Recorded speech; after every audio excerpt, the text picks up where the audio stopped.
ఒక మాట చెప్పాడు, పరిశ్రమలు రావటం తమరికి ఇష్టంలా. SIBP మీటింగ్ 6 సార్లు జరిగింది. Industrial promotion board meeting. 4,95,000 కోట్ల పెట్టుబడులు, 4,55,000 మందికి ఉద్యోగాలు. SIBP లో అప్రూవ్ అయింది. ఓవరాల్ గా 6 లక్షల చిల్లర కోట్లు మనకి పెట్టుబడులు వస్తున్నాయి. దాంట్లో రాయలసీమలో 3,19,000 కోట్లకి 3,19,000 కోట్ల పెట్టుబడులు ఒక్క రాయలసీమలో.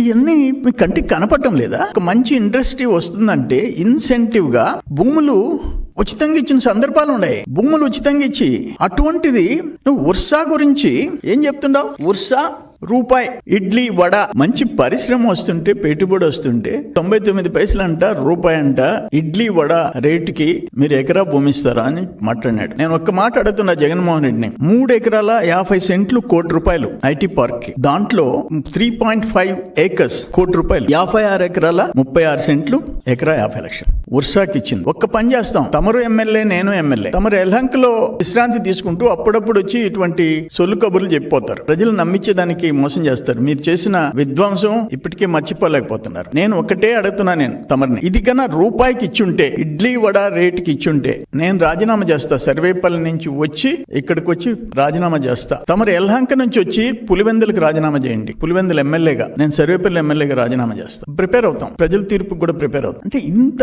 పచ్చి